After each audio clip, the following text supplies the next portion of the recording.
کہ میٹرک میں انٹر میں ہمارے کچھ سبجیکٹ ہوتے ہیں بایولوجی فزکس کیمسٹری جن کی ہم تھیوری بھی پڑھتے ہیں اور پھر پریکٹیکل بھی کرتے ہیں، اور ایگزامینیشن میں بھی تھیوریٹیکل پیپر بھی ہوتا ہے اور پریکٹیکل پیپر بھی ہوتا ہے، تو دونوں کے نمبر ہمیں جو ہے وہ ملتے ہیں۔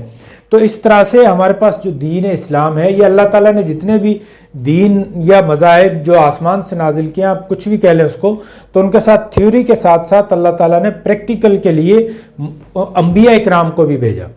تو یہ ان دونوں کی ضرورت تھی تاکہ انسانوں کی مکمل ہدایت کا جو ہے وہ انتظام ہو سکے۔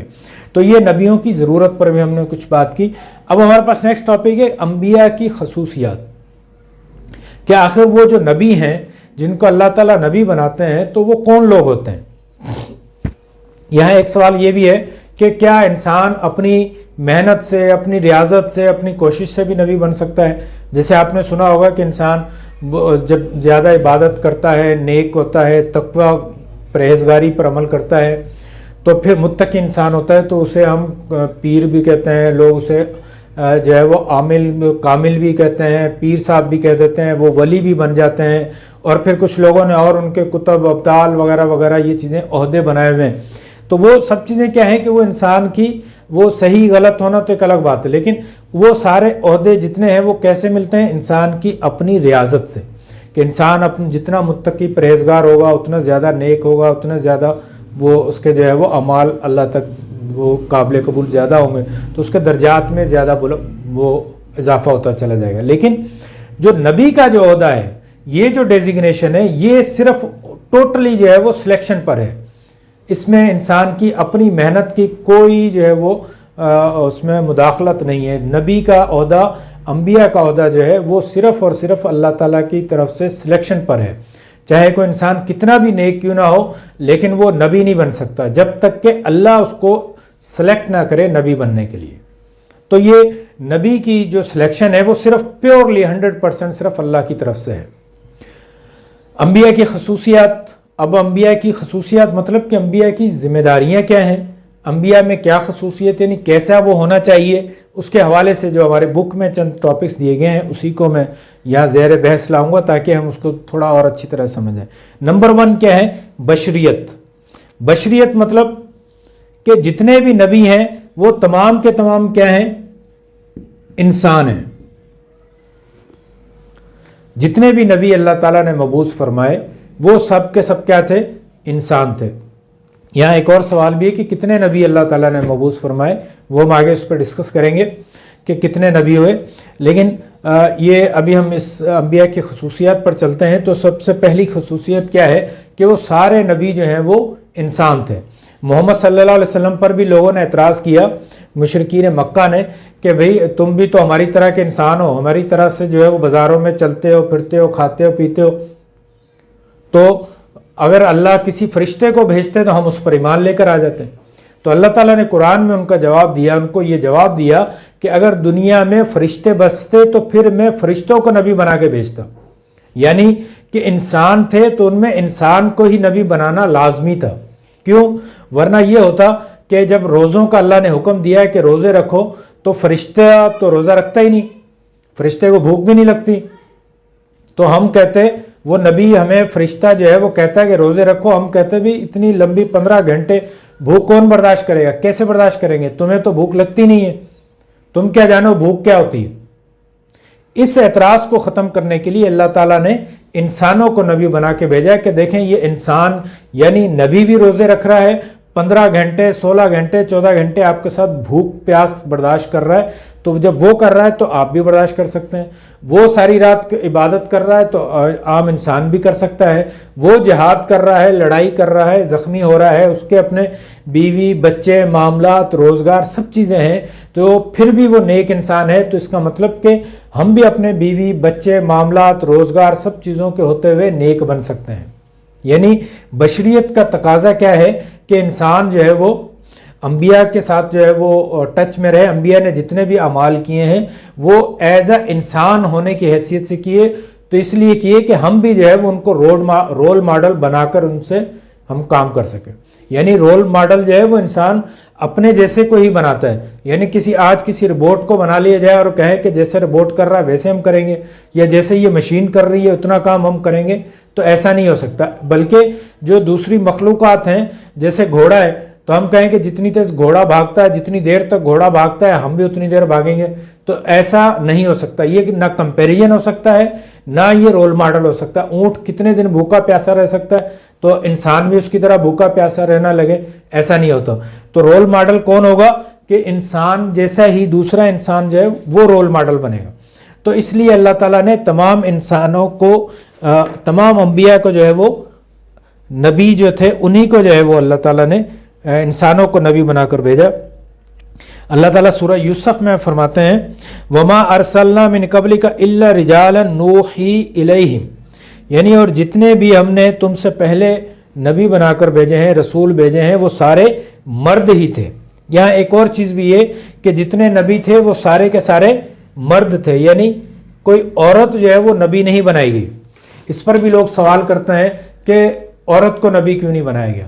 تو یہ ایک الگ سے ٹاپک ہے، لیکن اس کا چھوٹا مختصر جواب صرف یہ ہے کہ مرد جو ہے وہ فزیکلی بھی، مینٹلی بھی، اور یہ ہمارے اس معاشرے میں جو میل ڈومینیٹڈ معاشرہ ہے اس میں مرد تبلیغ کا کام زیادہ اچھی طرح سے کر سکتا ہے بنسبت عورت کے.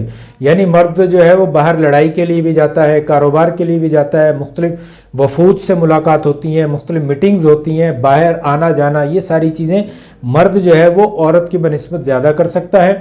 اور فزیکلی بھی اگر ہم دیکھیں، غور کریں، تو عورت جو ہے وہ مرد کے مقابلے میں کمزور ہوتی ہے فزیکلی. تو اس کے کچھ ایسے معاملات بھی ہوتے ہیں کہ وہ ان دنوں میں وہ باہر نہیں جا سکتی، یا کچھ اور ایسے پریگننسی کے معاملات ہوتے ہیں وہ ان دنوں میں صحیح طرح سے کام نہیں کر سکتی باہر جا کر. تو اس کے لیے مرد جو ہے وہ 24 آور اور ہول دا ایئر، پورا سال اویلیبل ہوتا ہے وہ ہر قسم کی مہم جوئی کے لیے. تو اس لیے اللہ تعالیٰ نے انسانوں میں سے مردوں کو جو ہے وہ انبیاء بنایا، نبی بنایا. اور مرد جو ہے وہ 24 گھنٹے کام کر سکتے ہیں، باہر جا کے کام کر سکتے ہیں. اس لیے اللہ تعالیٰ نے تمام جو نبی تھے وہ مردوں کو ہی بنایا. دوسری جو کنڈیشن، جو خصوصیت ہے وہ کیا ہے کہ امین. امین کا مطلب کیا ہے؟ امانت دار، یعنی سچا. آپ دیکھیں کہ محمد صلی اللہ علیہ وسلم کو بھی اور دوسرے انبیاء اکرام کو بھی اکثر جو ہے وہ 40 سال کے بعد نبوت ملی ہے. تو وہ 40 سال تک وہ نبی اپنی قوم میں وقت گزارتا ہے، اپنے لوگوں کے ساتھ رہتا ہے، اور وہ عام لوگوں کی طرح ان کے ساتھ رہتا ہے. ہم محمد صلی اللہ علیہ وسلم کو بھی دیکھتے ہیں کہ نبوت کے اعلان کرنے سے پہلے بھی تمام لوگ جو ہے وہ آپ کو صادق و امین کہتے ہیں، آپ کے پاس اپنی امانتیں رکھتے ہیں. جب نبی صلی اللہ علیہ وسلم نے لوگوں کو بلا کر دعوت دی اور کہا کہ میں تمہیں قولوا لا الہ الا اللہ، لا الہ الا اللہ کی دعوت دیتا ہوں، تو سب نے، اور میں تمہیں یہ کہتا ہوں کہ اگر اس پہاڑ میں یہ کہوں کہ اس پہاڑ کے پیچھے ایک فوج ہے جو تم پر حملہ کرنے والی ہے، تو تم کیا کہو گے؟ تو وہ کیا کہتے ہیں کہ ہم نے کبھی تمہیں جھوٹ بولتے نہیں دیکھا، یعنی تم ہمارے درمیان میں صادق اور امین ہو، کبھی تم نے جھوٹ نہیں بولا، کبھی دھوکہ نہیں دیا. تو اس بات کو بھی ہم سچا مانیں گے. یعنی یہ دیکھیں کہ 40 سال تک آپ لوگوں کے درمیان میں جب رہ رہے ہیں تو لوگ آپ کو سچا، نیک، پرہیزگار، متقی شخص مانتے ہیں. آپ کے پاس اپنی امانتیں رکھواتے ہیں تاکہ وہ وہاں پر محفوظ رہیں. اور پھر اس کے بعد جب لا الہ الا اللہ کی نبی صلی اللہ علیہ وسلم دعوت دیتے ہیں، آپس میں دشمنی ہو جاتی ہے، قریش نبی کے ساتھ دشمنی کرتے ہیں، اس کے باوجود وہ دشمنی بھی چل رہی ہے، ادھر قتل کرنے کی پلاننگز بھی چل رہی ہیں، لیکن ساتھ میں کیا ہے کہ اپنی امانتیں بھی نبی کے پاس رکھوائی ہوئی ہیں. یعنی اس کو اتنا امین سمجھتے ہیں کہ ٹھیک ہے ہماری دشمنی اپنی جگہ پر ہے، ہمارا اختلاف اپنی جگہ پر ہے، لیکن یہ شخص، یہ نبی جو ہے وہ کردار کا اتنا پکا ہے کہ ہمارے پیسے ہمارے نہیں کھائے گا، ہمیں دھوکہ نہیں دے گا. تو تمام انبیاء اکرام میں یہ خصوصیت تھی کہ وہ امین ہوتے ہیں، وہ کبھی جو ہے وہ اپنی قوم کو، اپنے لوگوں کو دھوکہ نہیں دیتے. تیسری خصوصیت کیا ہے؟ معصومیت. معصومیت مطلب کہ وہ گناہ گار نہیں ہوتے، وہ غلطیوں سے پاک ہوتے ہیں، یعنی بے گناہ ہوتے ہیں. نبی جو ہے وہ غلطیوں سے پاک ہوتے ہیں، وہ پوری زندگی جو ہے وہ گناہ نہیں کرتے۔ تو یہ خاصیت صرف اور صرف انبیاء اکرام کے ساتھ ہے کہ نبی جتنے بھی تھے وہ سارے معصوم عن الخطا، یعنی خطاؤں سے، غلطیوں سے پاک تھے۔ اگر وہ غلطیاں کرتے تو پھر اللہ کے پیغام کو وہ کس طرح سے پہنچا سکتے تھے؟ تو یہ ایک خاصیت ان میں ہوتی ہے کہ وہ کبھی دین کے کام میں کوئی غلطی نہیں کرتے۔ نمبر 4 ہمارے پاس ہے جو خصوصیت، وہ تبلیغ احکام دین ہے، یعنی انبیاء اکرام کی یہ خصوصی ذمہ داری ہوتی ہے کہ وہ اللہ کی طرف سے جو بھی پیغام ان کی طرف دیا گیا ہے، ان کو اللہ کی جو وحی دی گئی ہے اس وحی کو لوگوں تک پہنچانا۔ اللہ تعالیٰ قرآن میں بھی یہی فرماتے ہیں،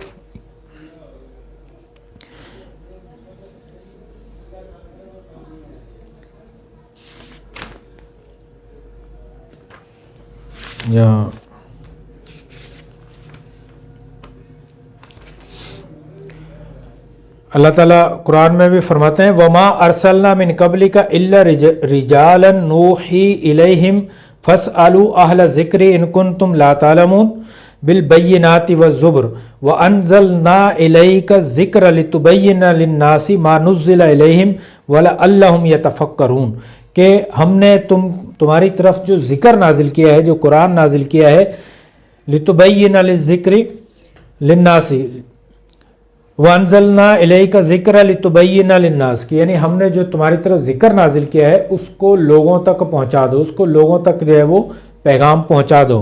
اسی طرح سے نبی صلی اللہ علیہ وسلم فرماتے ہیں،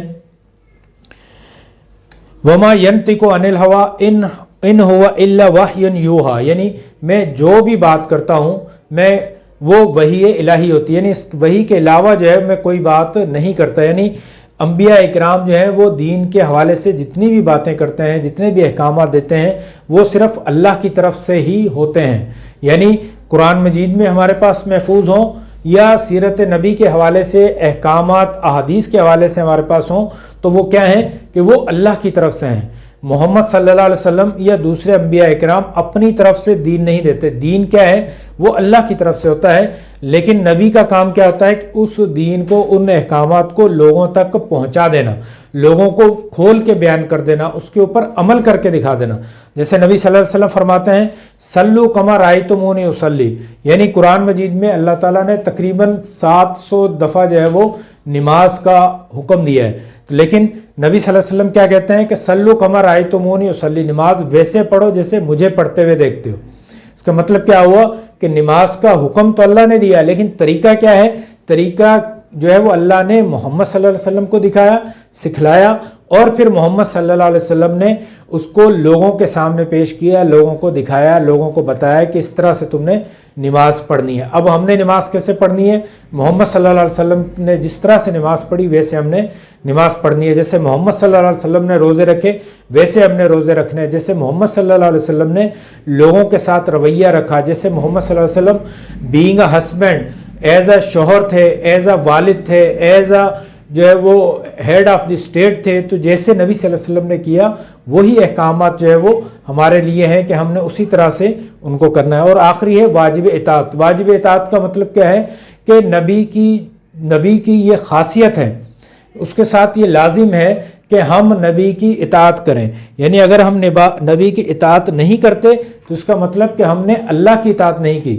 اللہ تعالیٰ فرماتے ہیں، وَمَا أَرْسَلْنَا مِن رَّسُولٍ إِلَّا لِيُطَاعَ بِإِذْنِ اللَّهِ، سورہ نساء آیت نمبر 64 میں، وَمَا أَرْسَلْنَا مِن رَّسُولٍ إِلَّا لِيُطَاعَ بِإِذْنِ اللَّهِ، یعنی ہم نے نبیوں کو اس لیے بھیجا ہے کہ تم اس کی اطاعت کرو۔ اور کیوں اطاعت کرو؟ کہ اللہ کی مرضی سے، یعنی اللہ نے یہ حکم دیا ہے کہ نبی کی اطاعت کرنی ہے۔ اب یہ ہماری اپنی مرضی نہیں ہے، یہ اللہ کا حکم ہے کہ نبی صلی اللہ علیہ وسلم کی جتنی احادیث ہیں ان کے اوپر عمل کرنا، یہ اللہ کا حکم ہے۔ نبی جو ہے وہ اپنی مرضی سے جو کوئی حکم نہیں دیتا، وہ سارے احکامات کیا ہیں؟ وہ اللہ کی طرف سے ہیں۔ وَمَا يَنطِقُ عَنِ الْهَوَىٰ إِنْ هُوَ إِلَّا وَحْيٌ يُوحَىٰ، کہ نبی کیا کہہ رہے ہیں کہ میں اپنی طرف سے بات نہیں کرتا، یہ جو بھی میں بات کرتا ہوں، جو حکم دیتا ہوں، وہ کیا ہے؟ اللہ کی طرف سے ہے۔ کن ان کنتم تحبون اللہ فاتبعونی، اگر تم اللہ سے محبت کرنا چاہتے ہو تو میری اطاعت کرو. یعنی ہمیں نبی کی اطاعت یعنی فرمانبرداری یعنی نبی کی پیروی کرنا جو ہے وہ لازمی ہے. تو یہ رسالت پر ایمان کے حوالے سے چند ابتدائی چیزیں تھیں. دوسرا یہ تھا کہ انبیاء اکرام کتنے ہیں، اور اس میں جو قرآن میں ہمارے پاس جو تعداد جو آئی ہے احادیث میں قرآن میں تقریباً 28 کے قریب ہے. لیکن اس کے علاوہ کتنے انبیاء اکرام ہیں؟ اللہ تعالیٰ فرماتے ہیں کہ میں نے ہر قوم میں نبیوں کو بھیجا ہے، ہر علاقے میں نبیوں کو بھیجا ہے. یعنی ہر قوم کی طرف جو ہے وہ اللہ کی طرف سے پیغمبر آیا ہے ان کو سیدھا راستہ دکھانے اور سمجھانے کے لیے. لیکن ان کی تعداد کتنی ہے وہ ہمارے پاس واضح نہیں ہے. ایک روایت جو کہ مشہور ہے لیکن اکثر علماء اکرام نے اس پر بھی کلام کیا ہے کہ 1,24,000 کا جو ہے وہ اس میں فگر دی گئی ہے. مسند امام احمد کی وہ روایت ہے، امام باہلی اس کو روایت کرتے ہیں. وہ کہتے ہیں کہ اللہ کے نبی صلی اللہ علیہ وسلم نے فرمایا کہ 1,24,000 تقریباً نبیوں کو بھیجا، جن میں 315 جو ہیں وہ رسول ہے. لیکن یہ روایت بھی جو ہے وہ اس کو علماء اکرام نے ضعیف کہا ہے. تو جس سے یہ پتہ چلا کچھ اور روایت ہیں جس میں 3,000 50,000 وغیرہ وغیرہ جو ہے تعداد بتائی گئی ہے. لیکن نام جو ہے وہ ہمیں 28 کے 27 کے بتائے گئے ہیں. تو اس سے یہ ہمیں پتہ چلا کہ انبیاء اکرام کی بہت ساری تعداد تھی اور بہت سارے علاقوں میں بھیجے گئے. ان کی ایگزیکٹ تعداد جو ہے وہ ہمارے علم میں نہیں ہے. لیکن ہمارا مسلمانوں کا عقیدہ کیا ہے کہ آدم علیہ السلام سے لے کے محمد صلی اللہ علیہ وسلم تک جتنے بھی نبی آئے ہیں ان سب کو ماننا لازمی ہے، ان پر ایمان لانا لازمی ہے. ان کو نبی ماننا، ان کو بشر ماننا، امین ماننا، معصوم ماننا، تبلیغ احکام ان کے جو ہے وہ ضرور ان کی ذمہ داری اور ان کو واجب اطاعت ماننا یہ ہمارے ایمان کا حصہ ہے. اگر ہم کسی ایک نبی کو بھی انکار کریں گے تو پھر ہم ایمان سے خارج ہو جائیں گے. جیسے یہودیوں کو ہم دیکھتے ہیں، عیسائیوں کو ہم دیکھتے ہیں کہ یہودی جو ہیں وہ آدم علیہ السلام سے لے کر موسیٰ علیہ السلام تک نبیوں کو مانتے ہیں، یعنی یہاں تک. اور عیسائیوں کو دیکھیں تو عیسائی عیسیٰ علیہ السلام تک انبیاء کرام کو مانتے ہیں، یعنی آدم سے لے کے اور عیسیٰ تک. اور مسلمانوں کو دیکھیں تو مسلمان محمد صلی اللہ علیہ وسلم تک، یعنی آدم علیہ السلام سے لے کے آخری نبی محمد صلی اللہ علیہ وسلم تک تمام کو مانتے ہیں. یعنی اسلام کی جو دعوت ہے وہ سب کے لیے دعوت ہے. اسلام سب کو ساتھ لے کر چلنے کی دعوت کرتے ہیں. یعنی یہودی جو ہے صرف موسیٰ علیہ السلام تک رک گئے اور انہوں نے عیسیٰ کو اور محمد کو یعنی عیسائیوں کو اور مسلمانوں کو چھوڑ دیا، جبکہ عیسائی جو ہے وہ عیسیٰ تک رک گئے اور انہوں نے مسلمانوں کو یعنی محمد صلی اللہ علیہ وسلم کو چھوڑ دیا. جبکہ مسلمانوں نے کیا کیا کہ آدم سے لے کے محمد صلی اللہ علیہ وسلم تک جتنے بھی نبی تھے، چاہے اس کو یہودی اپنا کلیم کریں، عیسائی اپنا کلیم کریں، لیکن ہم کہتے ہیں کہ ہم سب کو مانتے ہیں، آئیں مل کر ساتھ چلتے ہیں، چاہے وہ یہودی ہوں، چاہے وہ عیسائی ہوں، چاہے وہ مسلمان ہوں. تو ہم سب کو مانتے ہیں، یعنی ایک اتحاد کی دعوت دیتے ہیں، ایک یگانگت کی دعوت دیتے ہیں، سب کو ساتھ لے کر چلنے کی دعوت دیتے ہیں. تو مسلمانوں کا بنیادی عقیدہ کیا ہے کہ تمام انبیاء اکرام آدم علیہ السلام سے لے کے محمد صلی اللہ علیہ وسلم تک جتنے بھی نبی آئے ہیں ان سب کو ماننا، ان کو اللہ کی طرف سے مبعوث کردہ ماننا، یہ ہمارے ایمان کا بنیادی حصہ ہے. آج کا کلاس ہم یہی اینڈ کرتے ہیں. نیکسٹ میں ہم انشاءاللہ رسالت محمدی کے حوالے سے یعنی دوسرے انبیاء میں اور محمد صلی اللہ علیہ وسلم میں جو رسالت کے حوالے سے جو فرق ہے اس پر اور خاتم النبیین کے حوالے سے جو ہے وہ اس پر ہم بات کریں گے. بہت شکریہ. وآخر دعوانا ان الحمدللہ رب العالمین. السلام علیکم ورحمۃ اللہ وبرکاتہ.